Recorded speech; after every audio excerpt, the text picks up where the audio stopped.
Did you make $20,000 today? Well, you could have.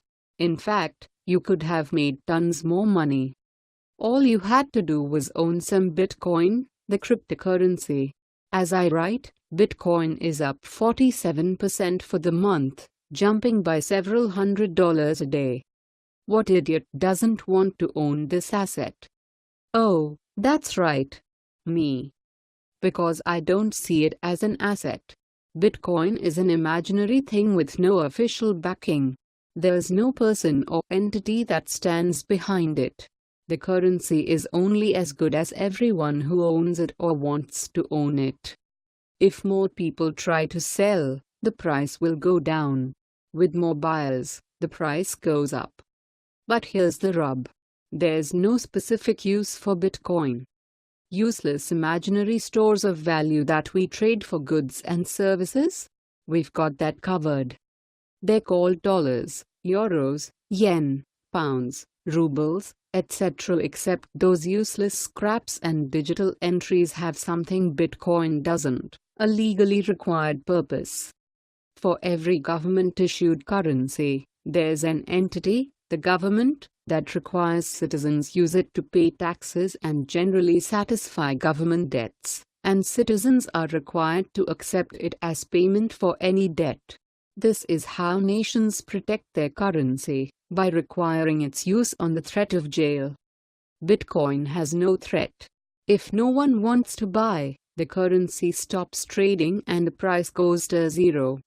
Anyone who hates the idea of fiat money will find their perfect foe in cryptocurrencies. They are the essence of money based completely on expecting results. That's not to say Bitcoin doesn't have use. The digital coin offers anonymity to buyers.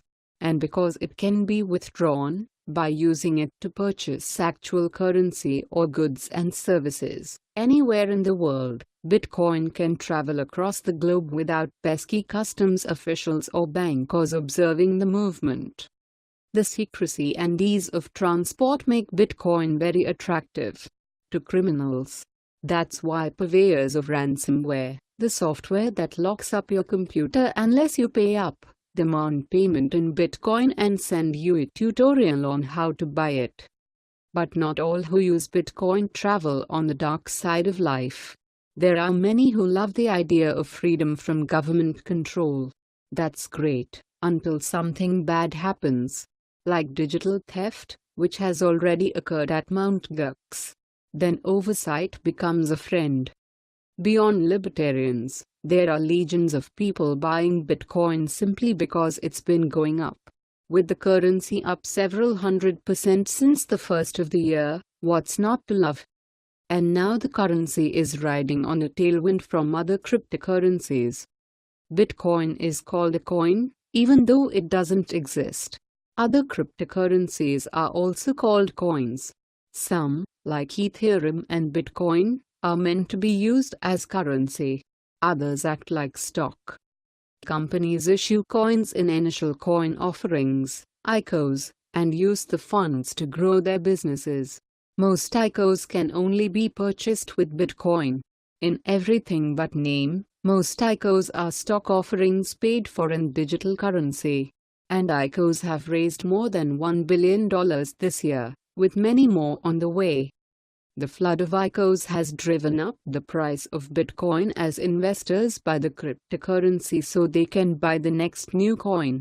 A variety of firms, from software companies to strip clubs, have issued new coins. But a warning sign is flashing. The SEC just announced that these ICOs look like stock offerings, and the issuers are using coins to bypass all of those annoying filings required when a company sells stock. If the SEC closes the door on new ICOs simply ducking stock offering requirements, it could severely curtail the business. That would dent demand for Bitcoin, and leave Bitcoin owners relying on internet pirates, crooks, and the greater fool theory to keep the valuation at current lofty levels or even higher. It's possible. And I can see other uses, like people living in unstable nations such as Venezuela using Bitcoin to move their funds out of harm's way. But that seems like a shaky proposition. It's also possible that my initial question could change. It might be, did you lose $20,000 today? Well, you could have. Clearly, I'm having a bit of fun with Bitcoin, but I do have serious reservations about the currency. In addition to those I've outlined here, I also wrote about this in June. I recognize some of the technology coming out of the space, such as blockchain and Ethereum, could prove very useful in years to come. But the currency? I'm not sold. What do you think about this?